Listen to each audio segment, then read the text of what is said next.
Here we are again on another episode of It Never Ends. I'm Andrew. Over there's my good buddy Alex. How you doing?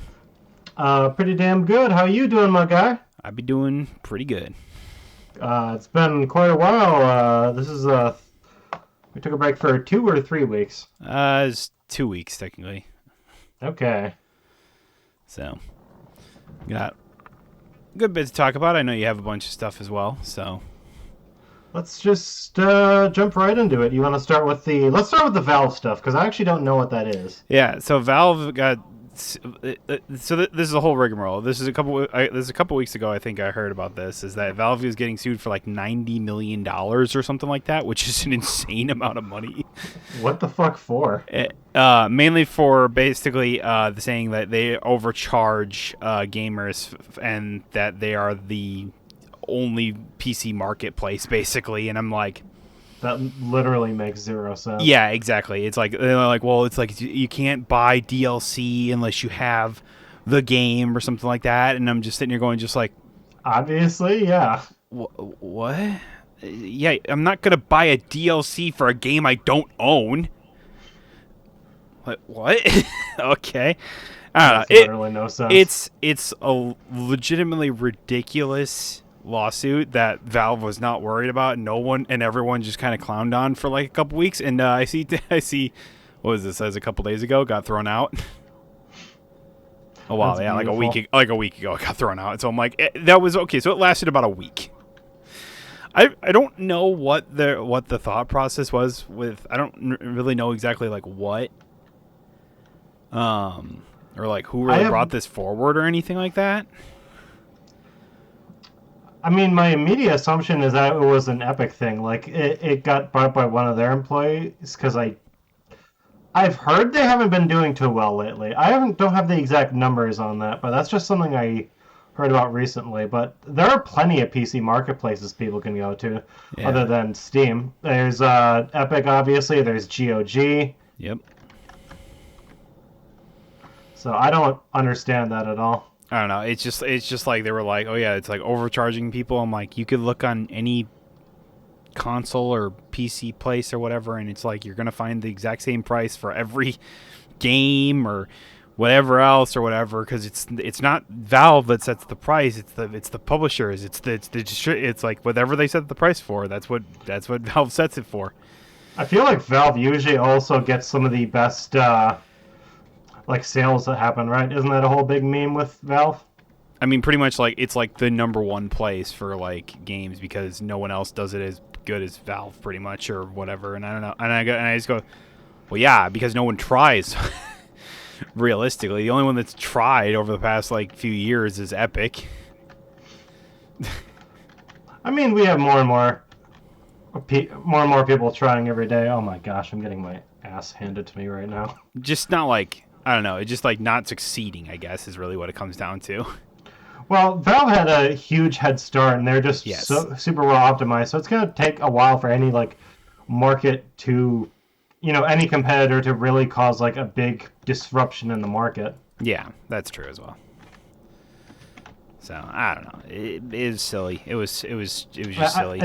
It would be like, I don't know, complaining about Xbox because or suing PlayStation because it's like, oh, well, there's no real competition anymore. The Xbox isn't even trying, which is, I mean, sort of true, I guess. No, I just look at it going like this. I'm like, I'm suing PlayStation because PlayStation, your games are too expensive. What? Like, I was like, well, we think that you have a chokehold on the PlayStation market. And I go, well, I mean, yes, because it's our platform, but also it's just like, huh? Like, what are you doing? I don't know. It's a weird thing. It's just a lot of people memed on it for like a week, and it was very funny. Nice. So, Speaking of things that aren't going too well, you want to jump right into Highguard then? oh yeah, Highguard just we gave it. I think we kind of shat on it a little bit. I won't deny that we did shit on it a lot when we were talking about it on the last podcast we did. But I think we also gave it some good criticism as well. We absolutely did. Since And then, I don't know. oh, It's sorry. like it came out, and I'm just like, yeah. I mean, it's not been the greatest, but a lot of people have just been like, absolutely, just like, what the fuck, though. So I mean, I will say I have gotten a chance to actually try Highguard. I haven't played a lot of it, and it's interesting. So, do you want to know what the basic gameplay loop is like before we get into sure, what because I many have people's criticisms no are? idea. So basically, it's. I'm not sure if I would classify it as a tower defense game, actually. Because. So each of you guys have your base, right? And you can kind of. What the fuck is my problem? You can kind of set up, like, defenses, like you can reinforce walls or anything, but it's not like you can set up turrets or set traps or anything. I'm guessing they intended this for it to be like a early access type thing, like we'll have a little bit now and add a lot later. But it is very bare bones. So, you reinforce a few walls, right? Then you go out into the world, you collect resources, buy guns or whatever. You get this, like, magic sword that appears into the middle of the match. And if you have the magic sword, then you can take it to your opponent's base, and from there you can raid their castle. And if you destroy 3 of their turrets, boom, bam, you win the match. It is very, very boring, however, because Oh, that's unfortunate. it is only 3v3, and the fucking maps are huge, so nobody ever ends up seeing one another. Yeah, that's one thing I was one like criticism I kept hearing about it. I'm like, it's a 3v3 game and maps are fucking massive that you have mounts you ride upon, and I'm just like, huh? It makes no sense whatsoever. I guess it's a bit more manageable than something like it's not gonna take as long as a typical battle royale, but it's also just a lot less interesting. I don't know. I commend them for wanting to try something different. I'm not sure where they were hoping to go with this, though. I'm guessing, like like I said earlier, this is supposed to be like early access. Like maybe a few hundred people will play, and like our player base will just grow from there.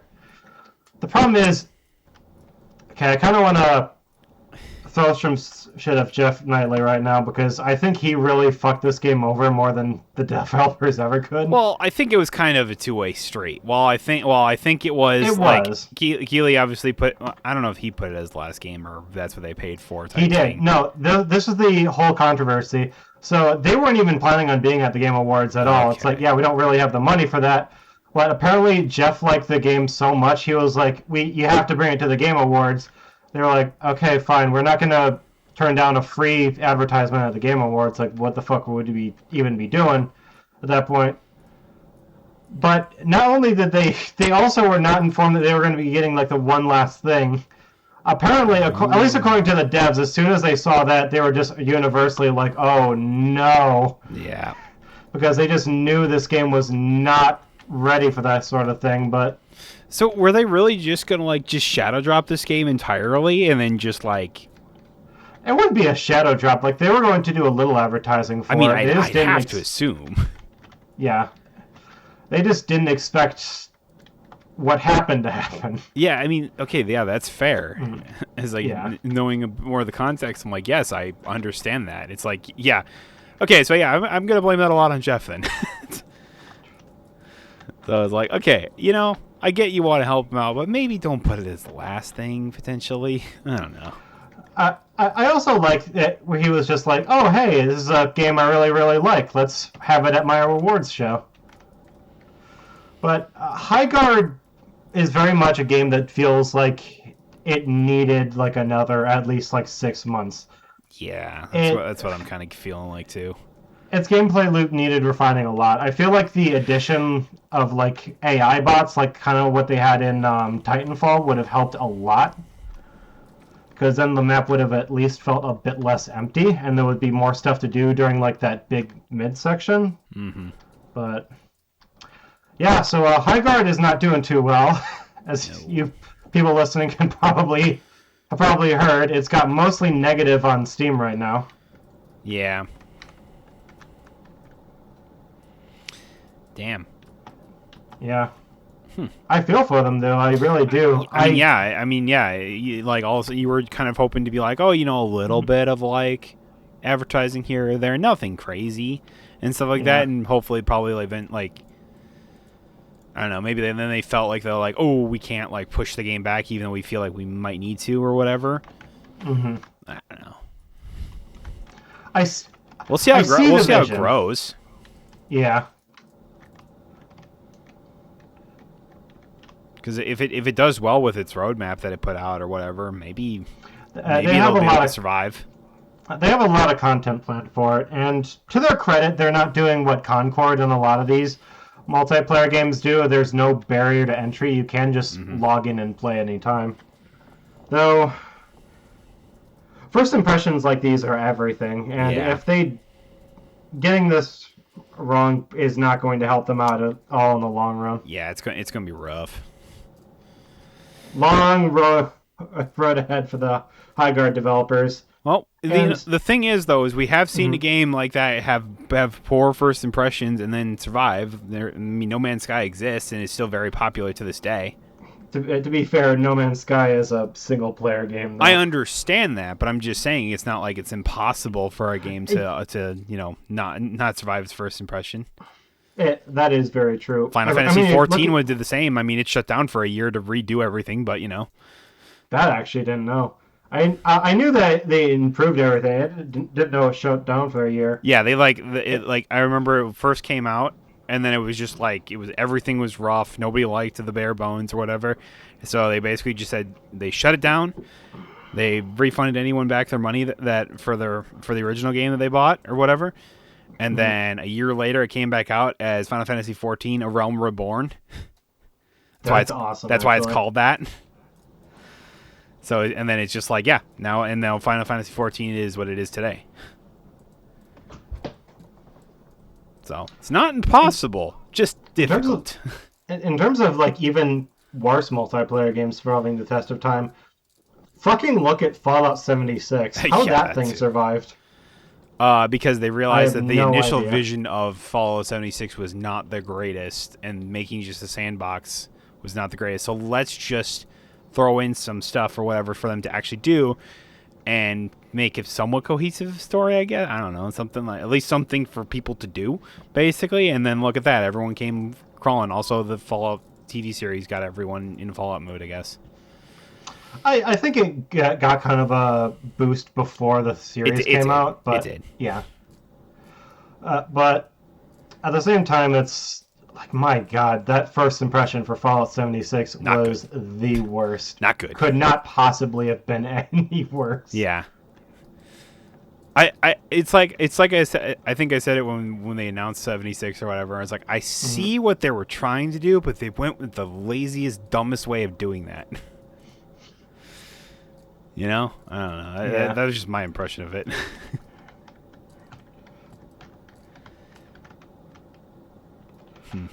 So hopefully they can bring this back. I am not keeping my hopes high. They have a long way to go. The thing is for Highguard is that it's going to have to recover, as well as give reasons why it's going to be like why people want to play that game over like any Overwatch or Marvel Rivals. And this is like, I don't know. The multiplayer space has more competition than it's ever had. This is probably like one of the worst times to try and break into that market, I feel like. Especially with the news that came out today. We'll get to that in just a second. Is that all the Overwatch 2 stuff, which I have not seen? Yep. Oh, I will be happy to inform you on all the Overwatch 2 stuff that came out today. Right. I've been doing a lot of research on it. Very excited about all that. Did you want to talk any more about Highguard at all, or? I hope the game does well. I think is really what it comes down to. I hope it rebounds and people give it another shot type thing. It's like one more. First off, I agree with you. One more thing I wanted to say about Highguard is, here's the problem. I really do like those developers because I obviously really liked Titanfall. The problem with the games they made since Titanfall and things like Apex Legends is I really like that game's 3D movement, and Highguard that just has nothing really. Yeah. You don't. There's no.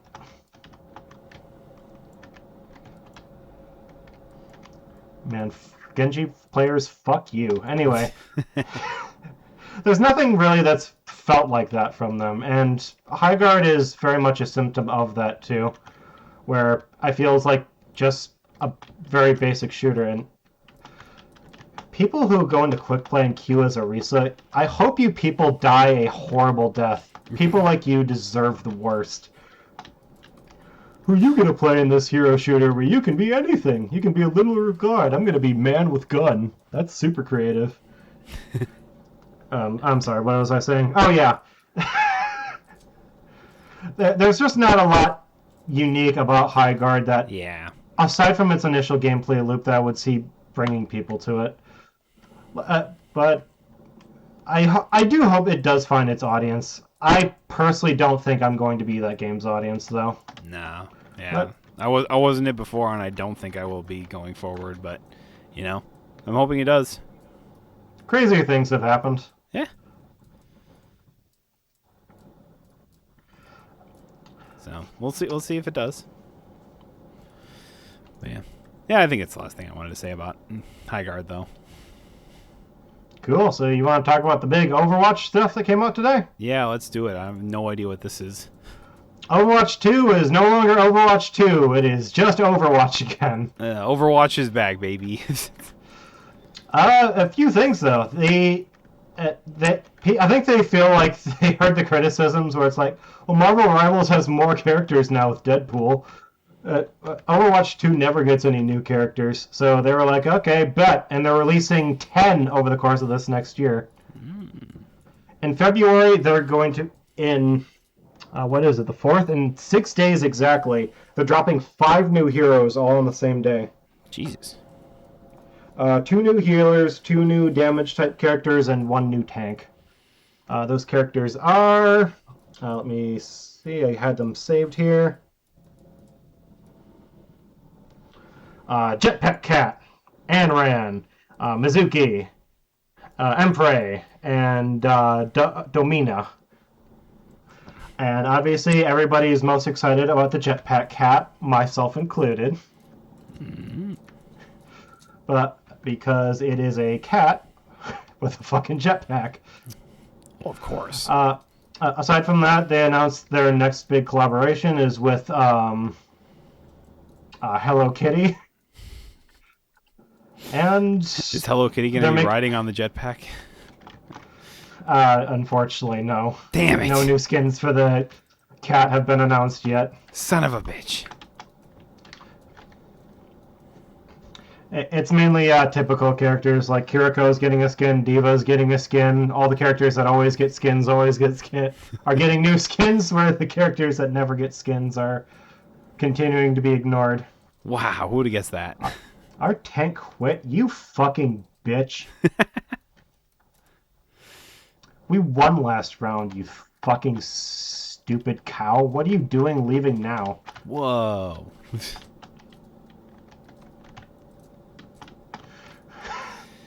Sorry. But yeah, I am very excited about all this, which is why the people at home are watching me getting my shit absolute rocked in Overwatch right now. Good lord. That's fair. Yeah, on top of that, where each of the main classes, like damage, tank, and support, are all getting subclasses within them. Those subclasses are, and we just got Narissa on our team, and now I want to lose on purpose. Those subclasses are, I also have that saved, Bruiser, Initiator, and Stalwart for tanks, Damage, Sharpshooter, Specialist, and Recon, and for support, they are Tactician, Medic, and Survivor. And if you play as each one of them, they each get an individual buff based on what type of role you play. So if you play Diva now as a tank, you get You get healed if you fall from a tall height. Not sure what made them think of that at all, but Interesting. I'm sure they'll be worked on and refined as these things goes on. It's a good starting point, and it shows like a real dedication to compete more with Marvel Rivals, which I'm sure you know have been releasing a new hero every single month since that game's release. How that has affected the game's balance positively or negatively is up for debate. Yeah, I mean, it's at least, keeping people interested by new characters. I mean, Mm. I don't know how long you can really go monthly with releasing new characters and making them not feel the same, but you've gotten this far. Marvel Rivals is doing okay-ish with that. Granted, Yeah. they don't have Wrecking Ball or Jetpack Cat, but they have quite a few things going I mean, for I them. have to think you have a huge roster of unique characters, so it shouldn't be that terribly hard. You have Marvel at your fingertips. It's like, how can you Exactly. go wrong?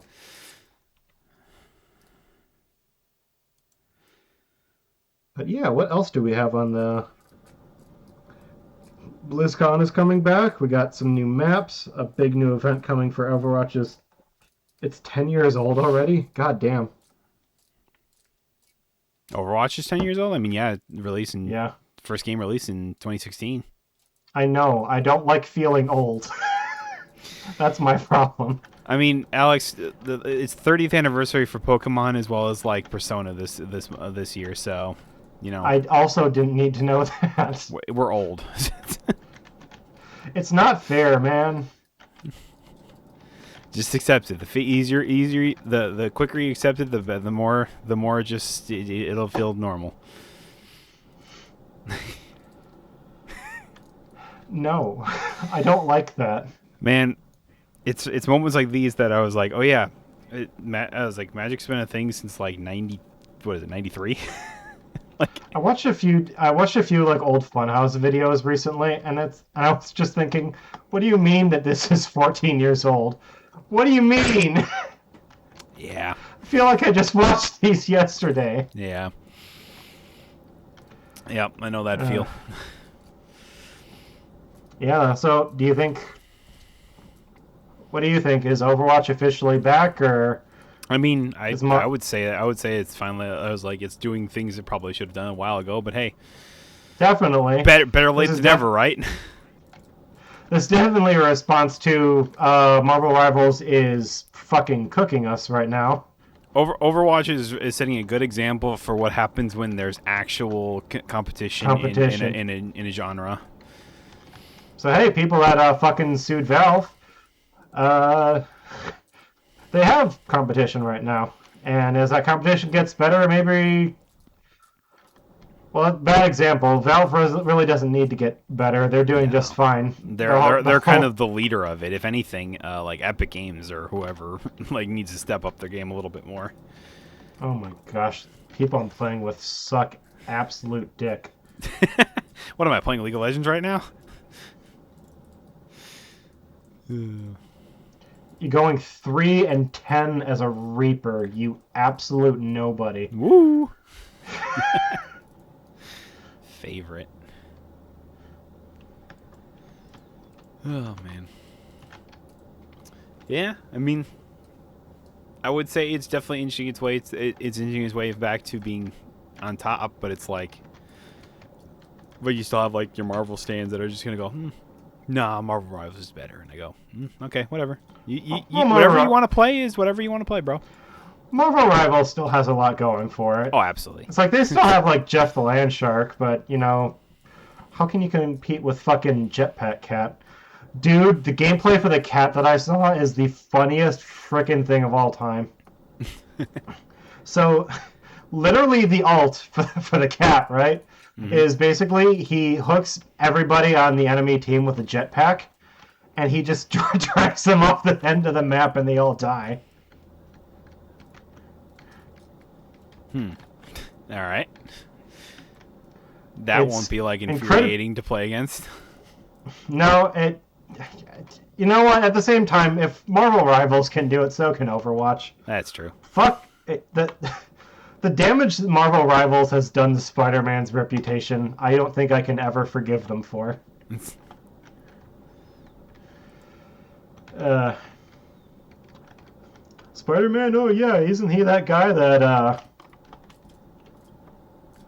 Bring me more Okay, I'm just pictures. gonna. Bring me more pictures of Spider-Man. Come on, you can do it. That just hangs off at the end of the map. Fucking trying to frustrate all my healers and going like 3-17, but still shit talking everybody else. Heck Man, yeah. I'm doing all the work. Why isn't anybody healing me?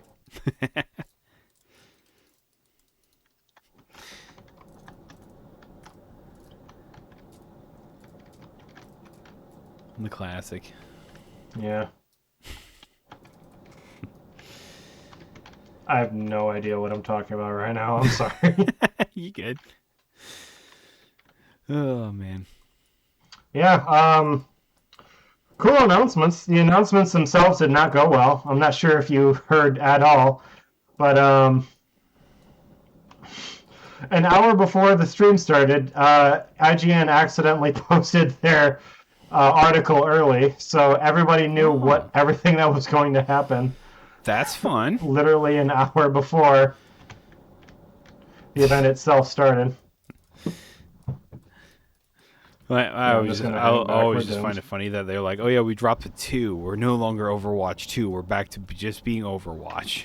I think they finally understood how stupid that shit was. Yeah, I think they kind of just saw like, well, Destiny 2, Destiny and Destiny 2, right? Like, well, Destiny, but it kept Destiny 2 name for a really long time, like its Because it entire was a span. different video game. Yes, that was the thing they didn't understand. Is that they didn't just like, yes, it was still Destiny, but it was like all these upgrades to it as well. It wasn't Man, just like, I don't know. how funny would it have been? First off, I'm going to quit Overwatch right now. I wanted to do it because it was the event today, and I thought it would be fun. But I am making an ass out of myself right now. I can not focus. I'm sorry. You good?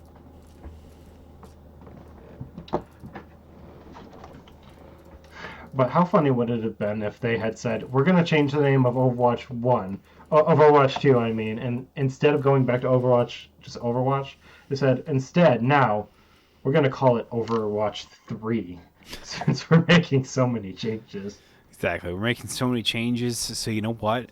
What we're gonna call it is Doverwatch because it's dose. That'd be like the dumb announcement I was thinking of. I don't even know what I said, to be honest with you. It just words just came out of my mouth. A dose Overwatch? Doster watch, because it's dose.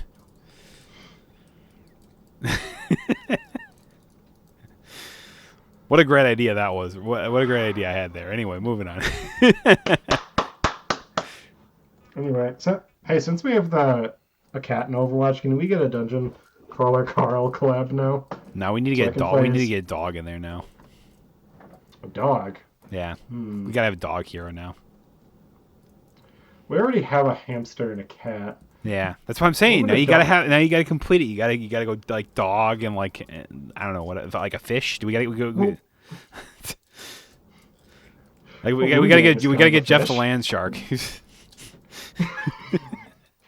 He's just in Overwatch now. Yeah, he's just Jeff the land shark. That's. Don't worry about it. Don't you think Marvel Rivals would get upset about that? Ah. Marvel Rivals gets the cat. In exchange, Overwatch gets Jeff the Land Shark. Exactly. It's like Fair trade. we'll trade you.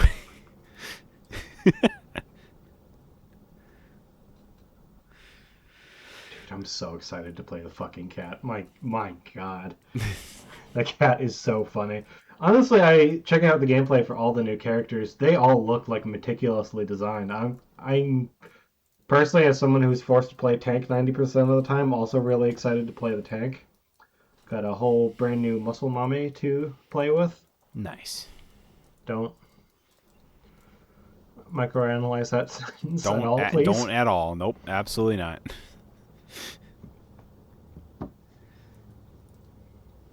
Hmm. I always like playing the tanks though in games. I don't know why. I like to be the big tanky boy. I do too, which is good because I always get to play the tank. It's okay in Overwatch because the game is balanced around having a single tank. It's not as okay in Marvel Rivals when I have to solo tank and then I'm getting flamed because it's like, well, play Magneto or Doctor Strange, and I'll be like, hell no, I want to play Rogue. And then I have to have the fourth DPS who's playing DPS pool instead of tank pool, and I fucking told them to switch to tank pool, and they still want to play DPS pool, which is the worst version of Deadpool. I've had a long few days. Don't be mad at me. It's funny. It's like, Yeah. it's always the just whenever it's like, why don't you play this character? I'm like, well, I want to play this character. I'm like, well, that character sucks. I'm like, well, too bad. That's what I want to play. We're in quick play. Cry about it. Exactly. Go to ranked if you want to play the good players, whatever, and the good stuff. I don't know. Dude, even in ranked, my go-to always now is in Marvel Rivals. If I have to solo tank and people complain about the tank I pick, I immediately, like, instantly switch to Squirrel Girl, and I'll be like, I'll go back to tank if somebody else will switch to tank, so I don't have to be the only tank. Yep. People will get so mad, and I feed off of that type of shit. I live off spite. That's how I've gotten to this point. You want to be a dick about it? Well, you get what you give. You know what? Get fucked otherwise. Yeah, get fucked. I'll play whoever the fuck I want. Exactly. It's my time off, and I will do whatever the hell I want with it. All right. Always my favorite part of the of like the those types of games or whatever. It's like, oh, you got this whole roster of characters, and everyone's just like, well, this character sucks. I'm like, well, that's what I want to play. And they're like, but this character sucks. I'm like, sure. Now watch me carry. Na, you're gonna D rank. Did that so many times with in the league for years ago at this point. And I was just like, I used to play AD carry a lot, and then I would pick Varus because Varus was one of my favorite heroes to play. But everyone's like, oh, he sucks. He's got no mobility, but he does so much fucking damage. And they're like, all right, fine. And I was like, you know what? No, fuck you. And I was like, and then I just started, the game like 5-0, and I'm like, well, and I led us to a 20-minute victory, and I'm like, yeah, what was that about being bad? What was that? Yeah, go ahead and eat shit, dude. Like literally same. Recently, I was playing Marvel Rivals, right? I was and I wanted to play Rogue. Obviously, I find her kit a lot of fun. But then I was like, dude, you have to solo tank and you're playing Rogue? Seriously? It's like, yeah, seriously. She sucks. She can't solo tank. She's like bottom 5 tanks. And again, exactly like you, I was like, all right, watch me carry. I think I got like over 36 kills that game and like 3 deaths.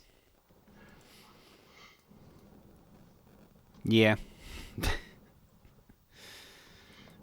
So it was like one of my favorite things to do, and when I play multiplayer games, it's just like, don't play that character, and then I play him and I do pretty well. And you dominate, yeah. Yeah. It's fucking hilarious.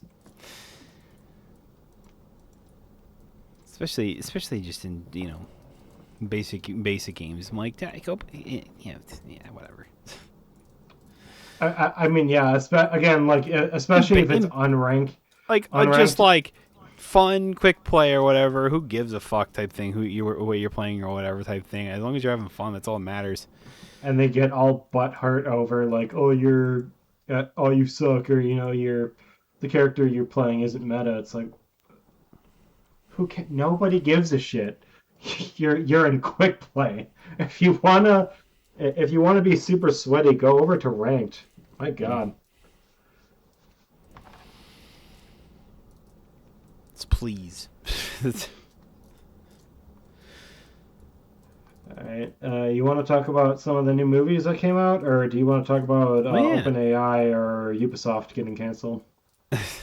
I haven't heard about either of those last two, so You haven't heard about either of those two? no. Okay, let's talk about OpenAI first. So, OpenAI, one of the leading AI platforms, is not doing too Oh hot. yeah, didn't it lose like $14 billion or something like that?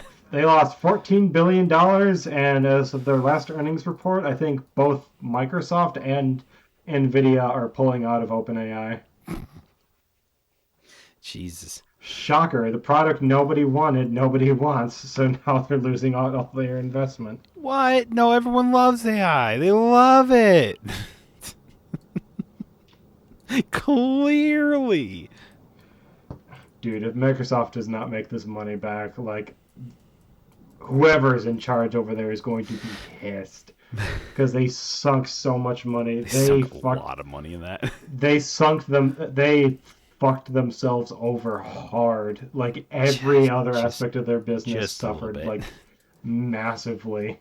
Yeah. The shit they did to Xbox because of AI. Yep. Oh man.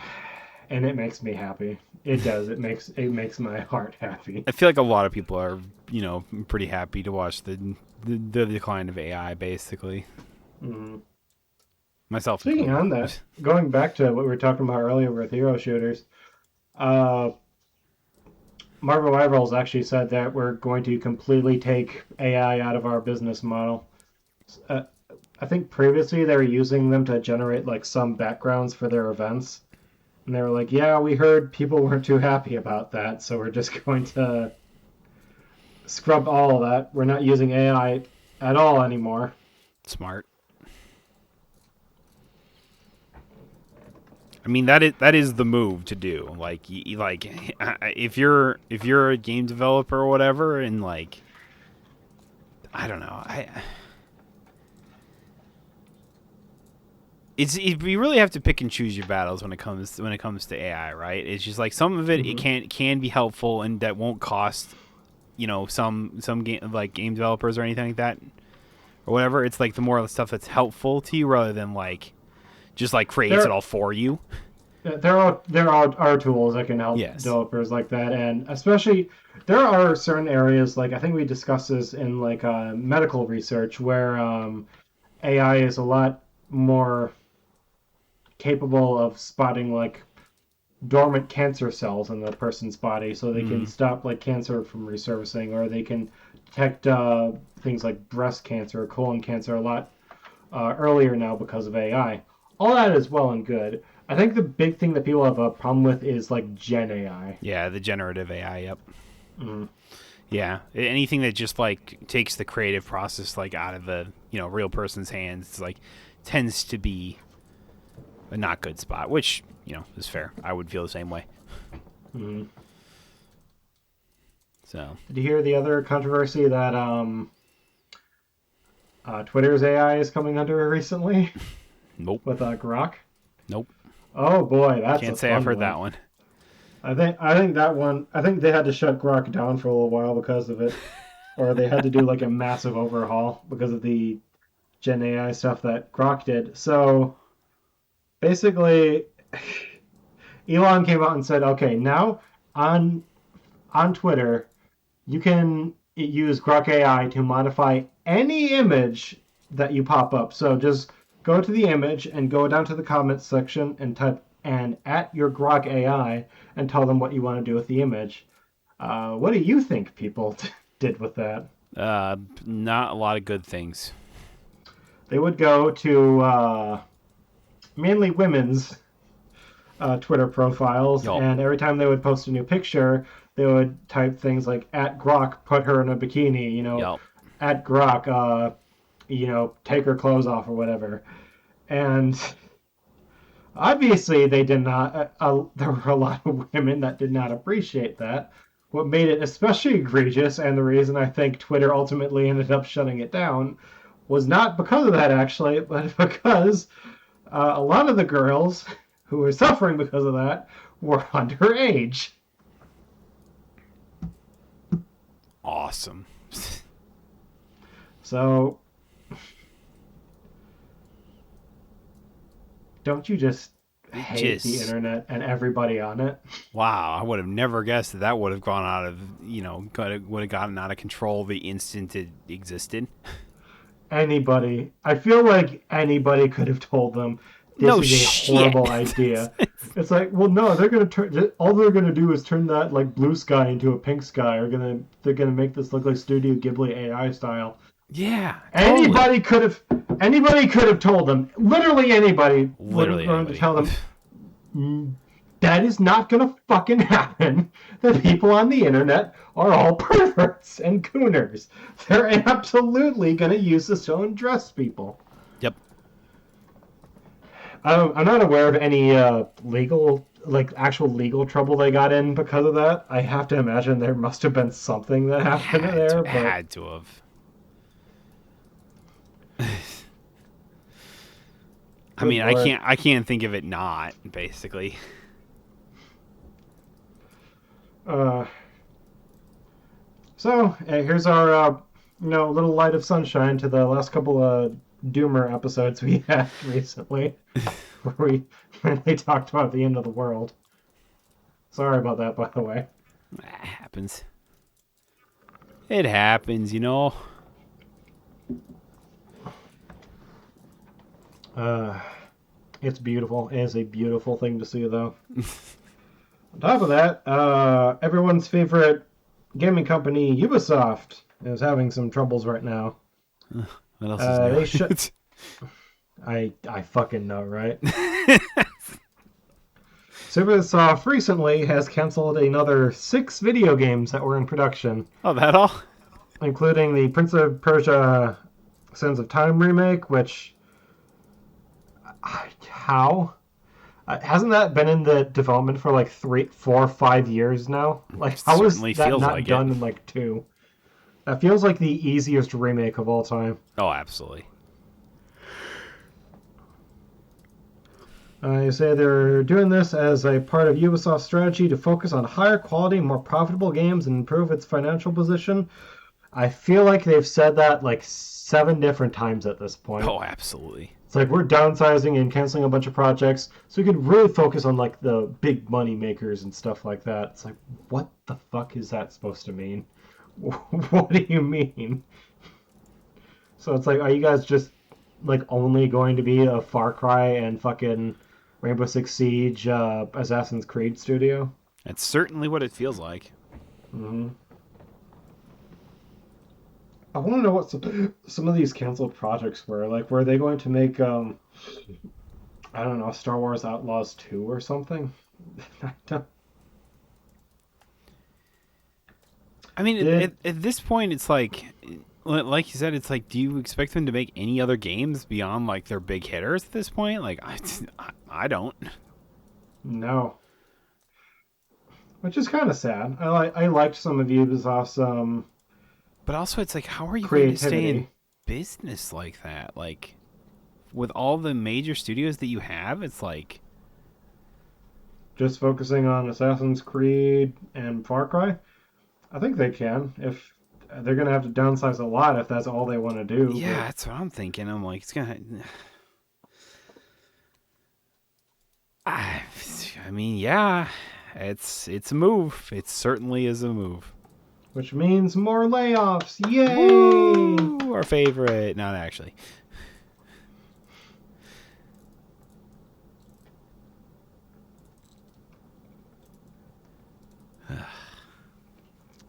Ubisoft, man, what happened to you?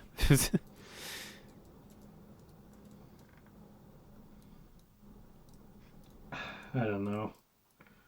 It's sad too because I do like how Ubisoft is does like to try new things. The problem is they have this horrible track record. Once they get started on a game for whatever reason, they always run into some type of development trouble. It's like the Sands of Time remake. How long has that game been in production? It feels like Like forever. literally. I felt like it went in production at like beginning of like 2021, 2022. I feel like that's been a long time coming, and it's like it should not take that long to remake a linear game that takes what I think it takes like 8 hours maybe to complete. The bones are already there for you. You just have to make it look pretty. It feels like such little work, and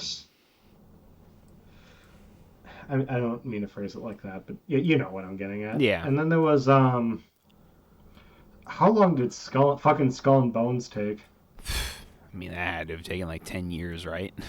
to be the and to end up being the project that it ended up being? It's like how? What were you doing for 10 years? Then there It's a was all great, these great different. question. Then there were all these Rainbow Six projects that just went nowhere. There were full. I think there was a full like Division 3 that was developed, like a more multiplayer focused version of it. Yeah, I did That hear. one I did actually, hear something about that though. I saw gameplay footage of that, and it looked pretty cool. I was like, yeah, it takes place in a small northwestern town. It's like, oh, awesome. So it's kind of like Far Cry 5 in that way. I can vibe with that. And they just canceled it, did nothing with it, didn't try to make it into a single player game. They were just like, yeah, no, it's gone. All that work was for nothing. Damn. I wonder why they're failing. Yeah.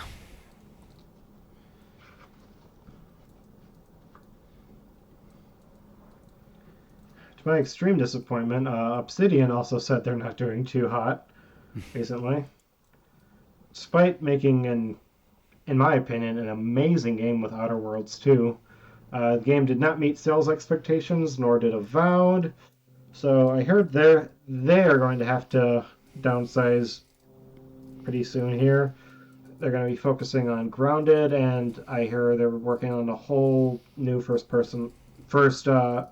party IP that also takes place in the Pillars of Eternity universe, kind of like Avowed. Which I'm guessing they're going to try going the Baldur's Gate 3 route with that. Huh. Which, I would be confident if they tried doing that. We know firsthand that's a thing that they can do and do quite well, as long as Microsoft gives them the resources necessary to do the said awesome thing. Yeah. I don't know. It's. I feel like gaming is in an interesting spot when you really look at it. It's like I feel like Mm-hmm. with the with all the games that came out this last year or whatever. Yeah, obviously the big one being. I feel like just Expedition 33 threw everything in a fucking loop. Pretty It much, did. it's just like it showed that you can 100%. make a high quality game for. I mean, a fraction of the price that like these AAA games are going for, basically, and make something amazing with it and stuff like that. And I don't know. I feel like we're a broken record here, but it's like it's trying not to make the game too big, but make the vision that you have in front of you, like what you see the game being and stuff like that, and try not to go bigger than that. Just like make what it is, and then expand upon it as the game either continues to grow in popularity or if there's stuff you want to do with it, pretty much. But don't just try and do like what GTA 6 is doing, basically, where we're gonna have like this fucking massive ass game and expect it just to work on release, which I'll be amazed if it does. So it's just like I feel like games just need to go in the opposite route for a while before they go back into like let's just get bigger and bigger and more massive than ever before. And I go, y'all are nuts. To be completely fair, that's not what Obsidian No, specifically does. I Which know. I'm not. This isn't like to down talk no, Obsidian or anything like that. I'm just talking games in general. yeah, no, I agree with you. I'm just putting it out there. At the same time, fuck Microsoft for trying to price those games like that's what they do. Like the release price for like Outer Worlds 2 should have been like $50-$60 max. They should not have tried charging 70. Definitely shouldn't have tried charging $80 for Outer Worlds 2. Yeah. feel like that bought them a lot of bad press really early on for no fucking reason. Yeah, it's not wrong.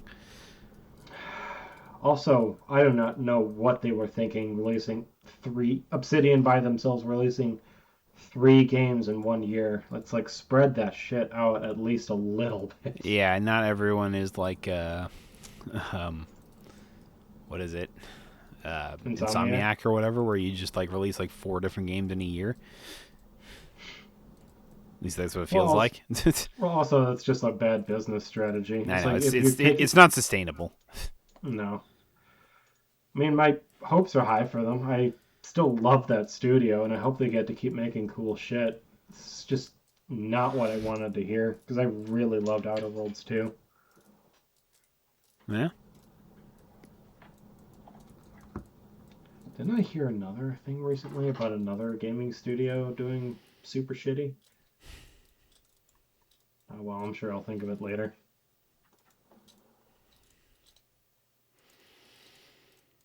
Yeah, I don't know. All right. It's just crazy to me how much the gaming landscape really changed from 2025. It's like you had all these amazing indie games that comes out or whatever, and it's like, and it just shows that like great games can be made with a single goal in mind instead of just like making money. In essence, it's like realistically they showed that money will come if the project is good. Which is, I feel like, the exact opposite AAA has been for years at this point. It's like, no, we're just gonna make the biggest, most baddest thing, and then the money will definitely come rolling in. Then the moment money doesn't come rolling in, they go, but wait, well, we made something really cool and it's really big, and everyone loves big bulky games that rarely work. And they go, yeah, we totally love that. Absolutely.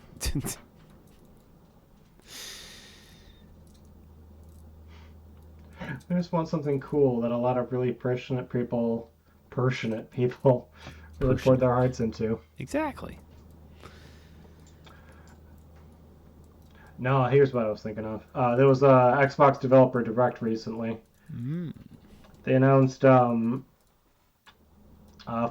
Horizon 6, which is going to take place in Japan. Cannot wait for that. That sounds fucking fantastic. Oddly enough, not launching on the PlayStation 6 or PlayStation 5. I think it's going to come like 2-3 months later. I'm not sure why that is. Maybe it's an optimization thing. I don't know. It'd probably just give some exclusivity to Xbox, I guess.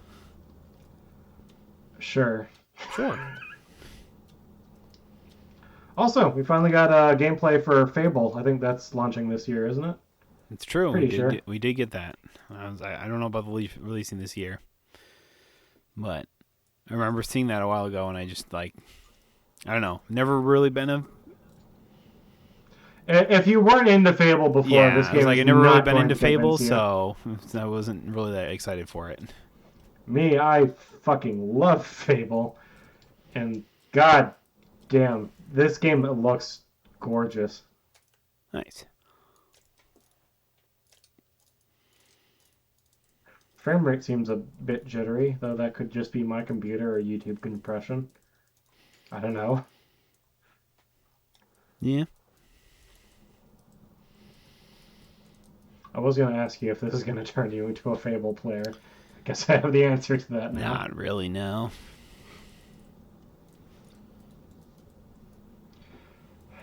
I don't know if I feel like desensitized to the whole pretty thing, though, because, yeah, the game looks really amazing, but I feel like we've had a lot of games like that. Yeah. over the last couple of I years. feel like it's... the last Final Fantasy game also looked, Huh? I think, about this good, at least. Then there was Hellblade that also looked really pretty.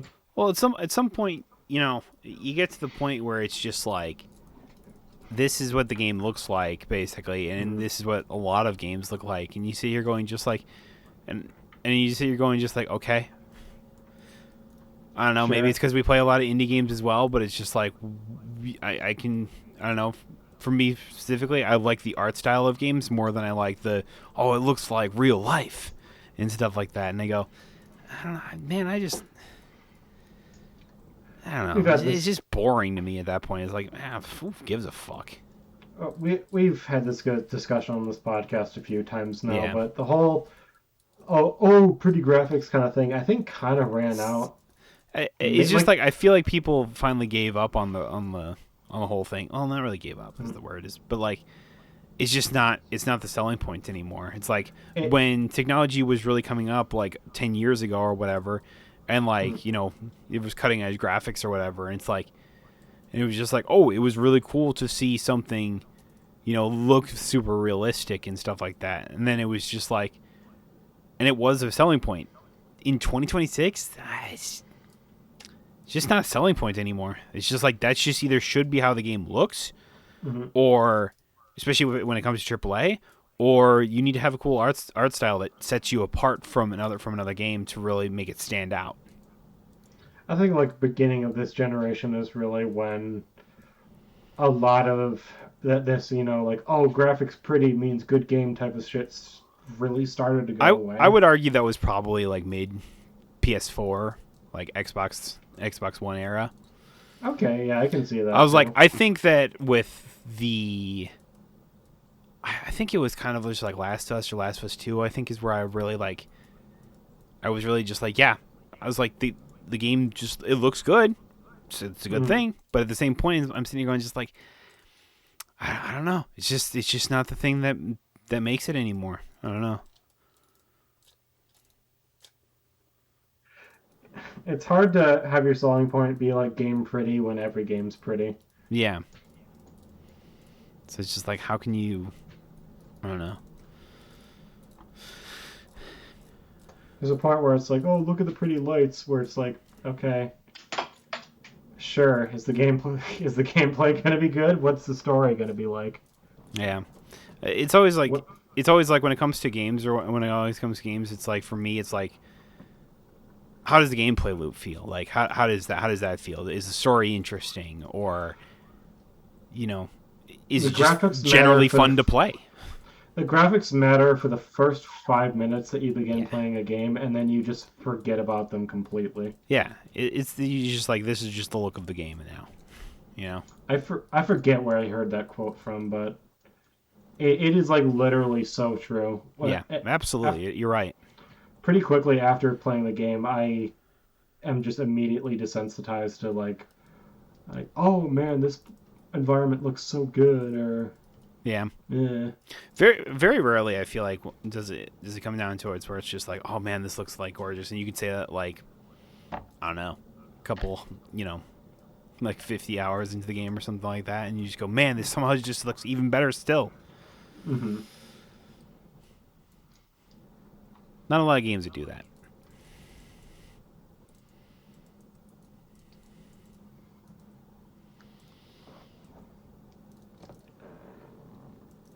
Then what was the last thing I had on my list?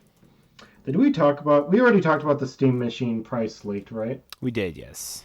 Okay, just making sure. It's All covering all the right, then. bases. Before we get to the big new video game movie that came out, let's first talk about Return to Silent Hill. I have Have not you seen that seen? one. Good. No one should have seen Return to Silent Hill. Oh, that bad, huh? You know how on Monday we went to Brendan's place and we watched part of a Neil Breen movie? Yeah. Return to Silent Hill looks worse. Wow, that's a shocker. It is I think, legendarily horrible film. I think it's like one of the lowest reviewed films that came out in the past few years. So I don't know who decided to make this movie or why. It's a retelling of Silent Hill 2, is what I heard. Interesting. Yeah, it's sitting at 17 and 22 on Rotten Tomatoes. I don't. From what I hear, the acting is terrible. The makeup is even worse. The environment design is horrible, and the story is trash, which makes no sense for what's supposed to be one of the single greatest entries in the entire It should series. be so easy. It should be so easy to make a good movie out of Silent Hill, and yet they've made 3, and all of them suck. Huh. Andrew, I don't mean to be that guy, but you don't understand how much I suffer as a Silent Hill fan. Every time I have to be like, you guys don't understand, the series used to be so peak. And they look at Silent Hill and they see this. And they see the one, what was it? Silent Hill Downpour was like that one game that was made for streamers or whatever. We got 2 games. We got the Silent Hill 2 remake and we had Silent Hill F that were really, really good. I just need more of that. I need people to understand.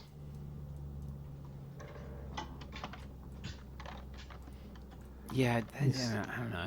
It's so weird to see like a movie based off of a really good game just do fucking dog shit, and you just go, how?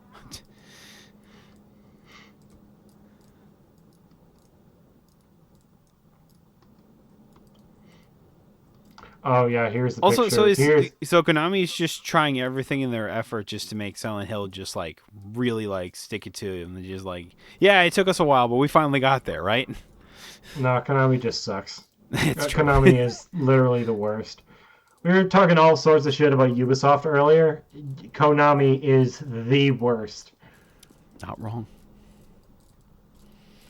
Yeah, this is the picture that Brendan showed me. This is the totally real beard that the main character has. This is, I think, what... Because I wanted to see this for a while. And then he pulled up this picture. What the?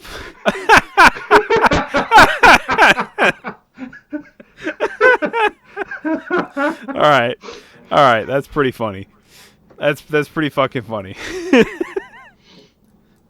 Man, I would have been so upset. So I remember one night after work, I had time. I was like, I'm gonna go watch a movie. It's like I want to go watch a really good horror movie, and my options were Primate or this. And I was like, oh, I should go see Silent Hill. I love Silent Hill. And I think even the attendant at the movie at the theater I went to was just like, don't. Are you sure you want to do that? Are you sure about that? Basically, yeah. So I went and saw Primate instead, which I didn't like either, but it's whatever, I guess. Yeah. Dude, okay.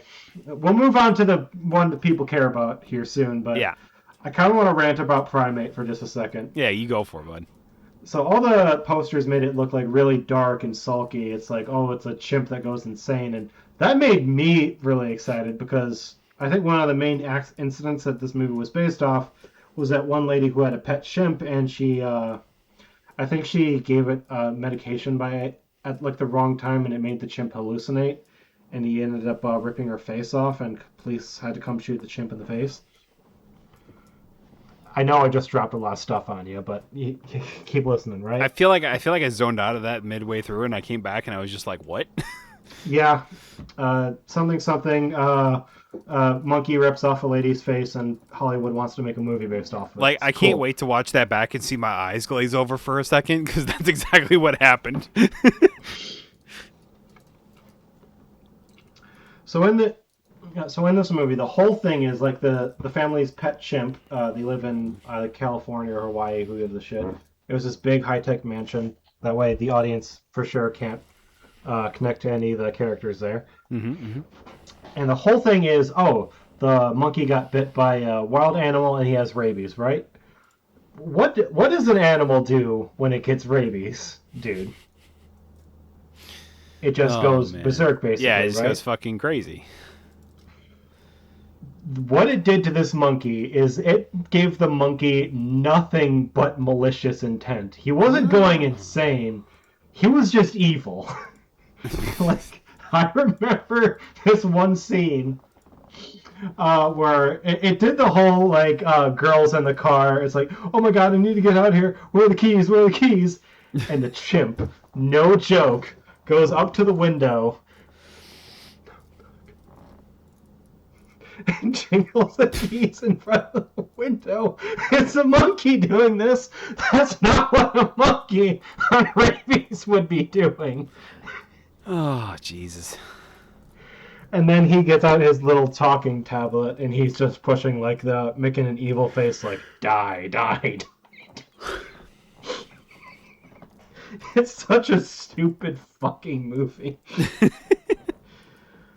uh, Funnily enough, I wish there was more gore. The only really bloody thing that happens is in this one scene, the monkey rips this dude's jaw off and stabs this other guy in the face Oh. a bunch with it. Maybe it would have been a lot better if it had more of that. It needed more of that. Oh yeah, I mean if that's the vibe you're going for, lean hard into that. Fair enough. Obviously, you don't go overboard. Don't do what Terrifier 3 did. Jesus, that movie. I hope the director understands there is such a thing as too much. I will not describe the rat scene in that movie. Moving on. Rats. Iron Lung came out this last weekend. For anybody that doesn't know, this is... So they actually wanted Markiplier to be a cameo in the first and second FNAF movie, and he turned them both down because he wanted to focus completely on making Iron Lung. Mm-hmm. It's a movie based off of a indie game that he really, really liked. And a $6 indie game that he played and absolutely loved. For a little under $3 million, he made this movie. I think it's made It's last numbers I saw was 21, almost 22 million or something like that. It's going to make even more because theaters are continuing it for another full weekend now. Yep. Dude, no kidding. I'm not sure what it's like over at the Point Cinema over here at the Palace. Tomorrow night they're going to be running it on the Ultra screen. Oh wow. I don't think Point's doing that, but I definitely as every showing I've noticed is pretty full or I was I went to a 2:00 showing and it was basically full. And that was theater 6. It was the big theater. So it's just huh. I will say, I do want to know your opinion on it. I actually didn't know that you've seen it yet. I understand all of the criticisms. Mm-hmm. It's, in my opinion, the perfect Alex movie. It had the exact right amount of gore to the point where it's really, really cool, the scenes that pop up, but it's not overly indulgent. It felt really suspenseful in certain parts. The story felt really well put together. I fucking loved that movie so much. I thought it was fucking phenomenal. I thought it was really good. It's I went... I watched the 3 videos that Mark put out of him playing Iron Lung, and I rewatched those going into the movie and whatever, and I was just oh damn. I was this is fresh in my head, and it was really good.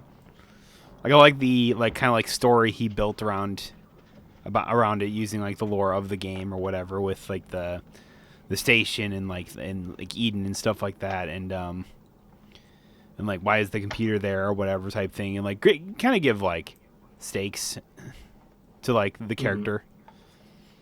It's cool. Yeah. Dude, that one scene where he didn't know that the camera was the radiation, yeah. Yeah. Yeah, and the genuine just oh, I did what? Oh god. Yep. Yeah, that was wow. Didn't pull punches there. Just went all out, huh? Yeah, they went there. They did it. And the fact is that he kept trying to go hey, I'm really sorry about that and stuff like that. And I think it was the lady just responded with yeah, tell that to my tumors next time we're here. And I was Jesus.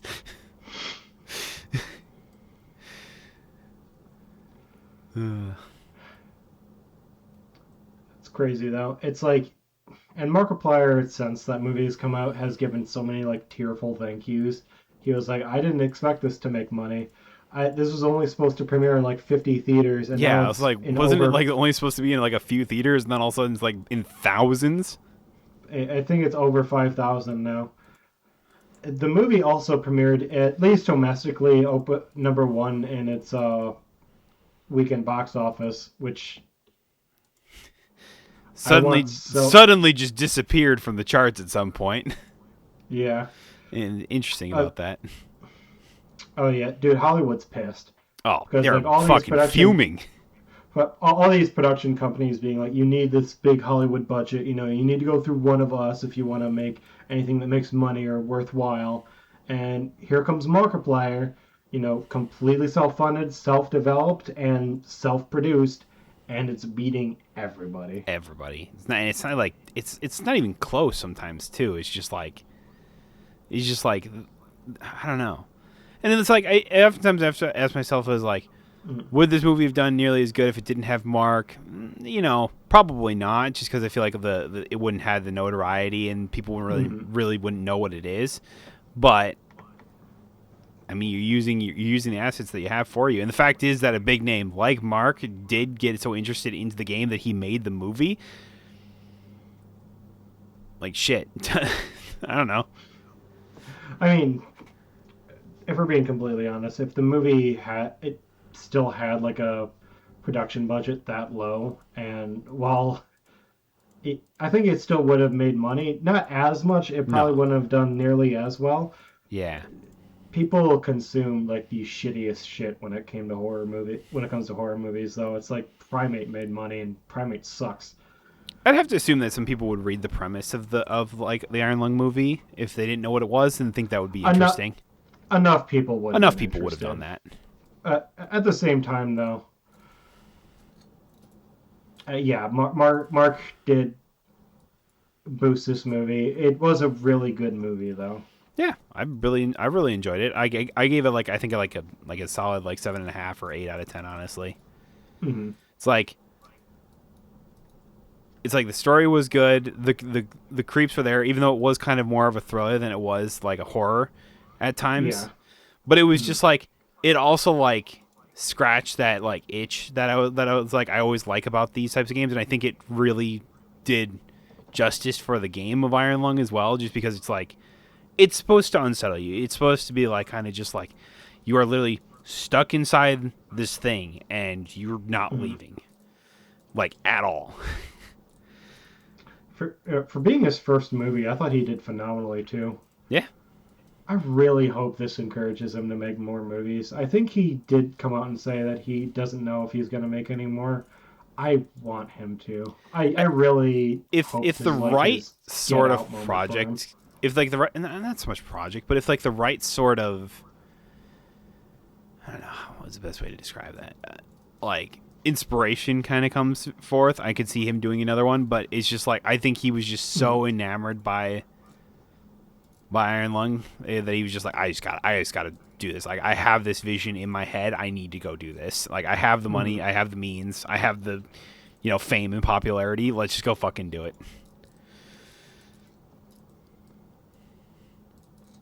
Yeah. So if a game or whatever convinces him to do that, even if it's not like a horror, if he does like something maybe more comedy or something like that, maybe at some point, I don't know.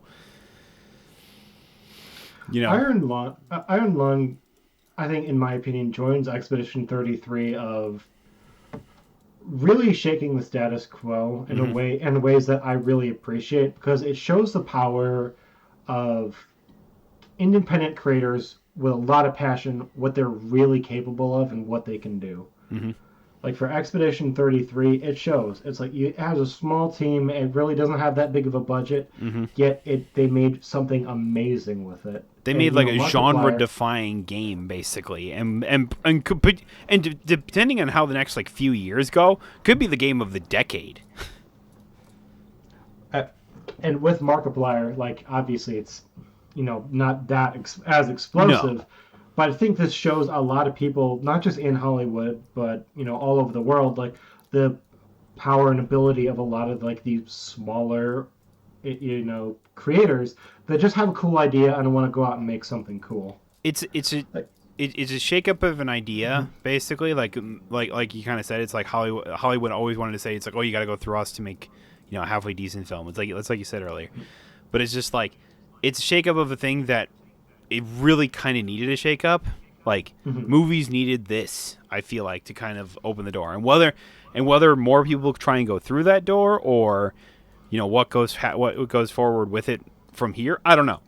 But it'd be really cool if more content creators or indie producer, like indie directors with like you said, interesting ideas, get behind that and go, oh well, if Mark can do it, then I could try.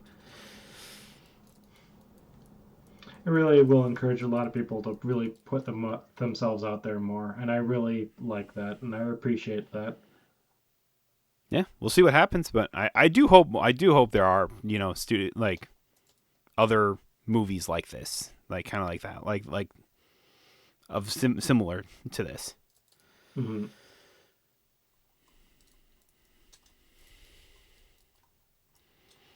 Dude, it's his career has been fucking so It's insane, man. it's been really interesting. I think he's really kind of evolved into like the de facto like iconic YouTube content creator, Oh, because absolutely. he. When you talk about guys that defined what gaming, especially gaming on YouTube, Mhm. became for years and stuff like that. There's always a bunch of like ones or whatever. It's like people always talk about Rooster Teeth kind of established like the Let's Play almost in a way, as well as like, but it's realistically it's like they were only a contributing portion of it. Like guys like PewDiePie or Markiplier or whatever, like they were Mhm. instrumental into making what gaming is now, pretty much. The fact that I think Markiplier was a content creator even in like the pre 2010s, Mm-hmm. and the fact that even today he still manages to be super relevant. He has all these shows like In Space with Markiplier on YouTube. He's made his own movie now. It's fucking crazy, man. Yeah. And the thing, and to me is, and what always like keeps me coming back to like his stuff or whatever, and why I, oftentimes just throw up like some of his like videos on just back as background noise, or maybe I'll actually watch something that interests me or Mhm. whatever. But it's just like he genuinely seems like a really nice guy, like a really good guy. But basically, like he's said Thankfully. multiple times, like I should not make the money I do, basically. And it's just like he has this sort of humbleness to him that I feel like for a lot of people it would have went straight to their heads. God, if you're up there, please don't ruin Markiplier for me. I know. There are so many content creators out there that are horrible, terrible people. Yeah. Please just let him be continue being nice, humble Markiplier. Yeah, that's why I was just like, he genuinely seems like a really nice guy. I don't know him personally or anything like that, but it's just like, I don't know, that's just the general gist of everything I hear, hear stories or whatever, and just like the genuine person that you see on the screen. It's like, yes, he's Mm. also acting up because he's putting on his like let's play face, but at the same time, it's like I think he does generally just have a lot of fun doing what he I, does. I don't think he's even at his worst. I don't think Markiplier could ever be like XQC or Asmongold bad, where Nah, they're just nah. where he comes on stream and is like, yeah, so I don't think as of poor people really as people. They're more or less like bugs or dirt beneath my feet. Actual quote by him, by the way. Oh, Jesus Christ! Of course. So he hasn't gotten there, No, thankfully. no, I'm clearly not. So I don't know. Streamers are just the worst. I think that's what the conclusion I'm coming to. There are so many bad ones out there. The A lot thing of is, good ones. yeah, A lot of bad ones though. yeah. It's like not all of them are bad, but No. it's crazy the percentage that they are though. I don't know. It's just like at some point I feel like there's just some people that don't really turn off, and it's like I feel like you need to have like this kind of balance between your life and the content that you create, and there's some people that don't do that very well. No. You have good ones like Markiplier, and then you'll fucking go on an Aiden Roth stream and be like, bullying homeless people for money, haha. Subscribe to my gambling app. Hashtag ad. I Yeah. I hate so many of these guys so much. I am trying with all my heart to remember the thing I was going to say, and I cannot think of it. And I like a dumbass. I am going to be like, "Oh, that's the thing!" immediately once the podcast ends. God damn, Alex, pull yourself together. Jesus Christ, please. I can just not think of it. Oh well. yeah. And one last thing I want to say about Iron Lung or whatever is like, Yeah. is just like, um, it was just like, how to say this now? It it genuinely like down so I don't forget. One of my favorite things was like that they oftentimes said with that, it was that or whatever, it was like when it was the moment when he basically was just like talking to like the entity basically. Mm-hmm. It's like through the monitor or whatever, and it was just like, and him realizing that, oh, I'm not talking to a person, like I'm not talking to SM8 or whatever. And it was just like, that shit was so good. Yeah, and it was just like, wait, I never told you my name. And even though it was like, it's the classic like generic like, wait, I didn't tell you my name. Genuinely, I actually did not see that one coming the first time I watched it. And the only thing that pointed me out for that, and I'm sitting here going just like, the light's not lighting up. Well, it's probably because he broke it, right? And I'm like, no, the light's not lighting up, but you're still hearing a noise. You're still hearing voice coming from the thing, and I go, yeah, that's not a real person. That's literally what I thought in my head. Dude, for his first, I think I mentioned this already, but for his first acting gig, Markiplier did so well. I think it was during that one scene near the end, right before they say, right when they tell him it's like, yeah, we can't come get you. You're stuck down there. We don't know how you've survived this long. And he's just starts breaking down and being like, I just want to live. That's all I want. Mm-hmm. Why doesn't anybody else want that? Like that was so good. Yeah. It's like,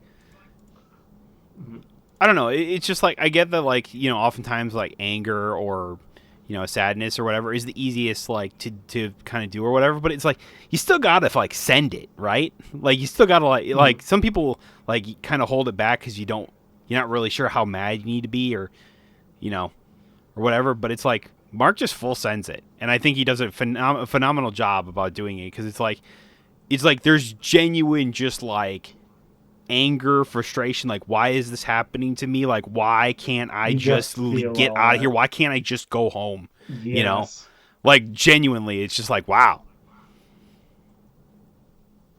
yeah, or whatever. And it's like, I know for some people it's probably like it's kind of hard to like not. It's like, oh, it's just Mark doing silly Mark things or whatever. And I go, you got to kind of turn off your brain to like just going like, oh, this isn't Markiplier, this is Simon. So I don't know. One of the criticisms I kind of want to push back on is I get it can be oh, excuse me, Jesus. I get a lot of people's complaint like, oh, it can be kind of slow. The fact that the complaint where people say it's like, oh, it's super slow and nothing happens in it, like 70% of the movie is just like nothing happening. You fucking children with TikTok brains, sit down and let the suspense work. It's a story. You got to build the story. If you don't build it up and just get to the very end, it's not going to be very good, and it's going to fall flat. I don't know. It's just how it is. The damage that TikTok and YouTube Shorts has done to our society needs to be studied on a molecular level. Read more books. That's all I can say is just read more books. Read more books, watch more movies, watch more TV shows. Do something that's not scrolling through TikTok or YouTube. Just stop Shorts. doom scrolling. That's all I can say. It's a curse. It's a curse, man. Yep. I do have one more thing I wanted to talk about. Yeah, you go for it. Speaking of horror movies, did you listen to the recent interview that Jordan Peele had recently? Nope. I do like a lot of Jordan Peele's movies. I think I've expressed I have mixed feelings about some of them. A lot of people really like Us, and I really do not. Yeah, I I was like, he's the guy who did like Get Out and Us, right? Yeah. Yeah, Get Out I thought was pretty good. Yeah. Us I thought was terrible. Yeah, I did I not like Us at all. I hate how people gas that movie up so much, I and then can continue to go like, "Nope was terrible." Everything in the movie is bad because the ending was bad. It's like, okay, have you ever read a Stephen King book before? Not the point I wanted to make. yeah. I'm sorry. Did you want to say something? No, it was pretty much just like yeah, I was like I know Get Out was pretty good. I never really saw that movie, but I knew people hold it in pretty high regard, and I think it was up for like movie of the year, wasn't it, or something like that, Yeah. like when it came out. So, but yeah, I was like Us. I was just like I watched that and I was like, yeah, not my favorite. I thought Nope was pretty good though. I did not see I Nope. He's going to continue making movies, and I think Oh they'll yeah, continue being at least decent. But did you hear why he went from being a comedian to making horror movies? no. We get to talk about the Emoji Movie today, my friends. Oh, lovely, just what we all He wanted to talk about. he was offered a he's this was coming from him. This isn't speculation. This is him telling people this. hmm He was offered the role of the poop emoji in the Oh. Emoji Movie, and he said after getting that, he had an existential crisis because he's like, "Is this where my career has led me?" It's like I'm the fucking literal shit. I'm the poop emoji in the Emoji Movie. Is this where my career is gonna go? Is this what it's all led to? And he was like, "I gotta pivot. This can't be my forever." So he was like, okay, we're gonna make movies. We're gonna at least start doing horror. I just think it took a shit movie like the Emoji Movie where he offering him to play poop for him to to pivot to other things. I just find that so great, so That's funny. pretty fun. That's pretty funny. I don't know if he was trying to get into his comedian routine. I think he did it. He's like, yeah, Hmm. I got offer of the role of literal shit, and I said, fuck that.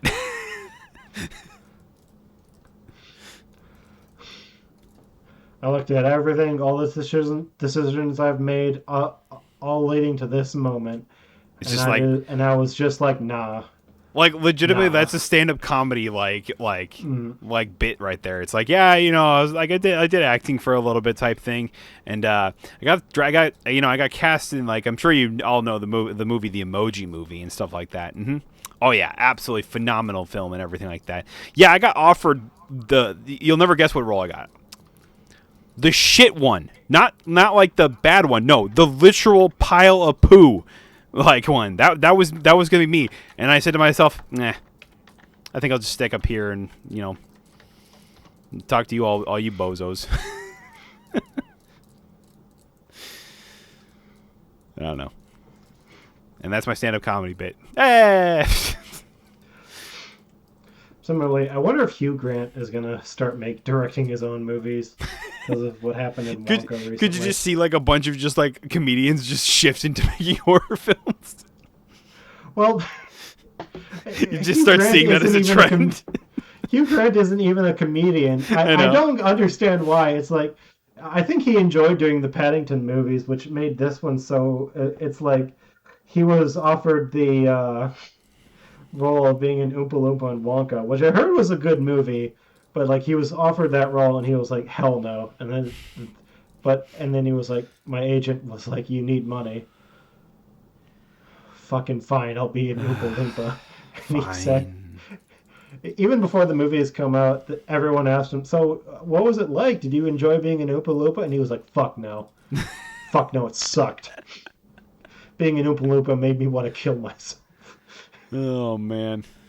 I despise that I had to play this role. I did it for the money and nothing else. Yeah. Enjoy your stupid Willy Wonka movie. That's crazy. I want to make actual movies now. Yeah, sometimes some people just don't like to be the butt of the joke. No. It's funny to think about that, huh? Yeah. So, I don't know. Credit to Hugh Grant, I don't think it sent him into a loop as much as the poop emoji thing did for Jordan. Like you didn't lose sleep and you're just like, "Oh fuck. Ah, fuck. This is my life, huh?" Where he's just lying awake at night like He's just like perched over his balcony with just like his underwear on, and he's like, "Oh fuck," just leaning over the railing. Probably like drink in hand, or like a like a smoke or something. Just like...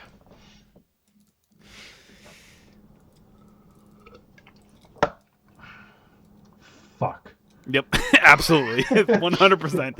Like I could just see some person just like late night can't sleep, goes out in their fucking like boxers or underwear or some shit, and just like lays out on the balcony and just goes, "This is my life now, huh?" Shit.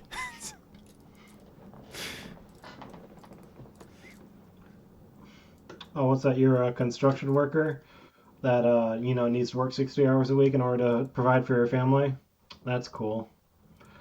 I was the poop emoji, so Yep. Which one of us really has it hard? Exactly. Okay, I'll stop. We've been going at this for an hour and a half now, almost 2 hours. It's true. No. You got anything else, or should we call it there? No. Right. Sorry for being distracted for the first part of this podcast. You good, man? Enjoying some Overwatch. Not even Overwatch 2 anymore. It's just Overwatch. It's just Overwatch. Just Overwatch.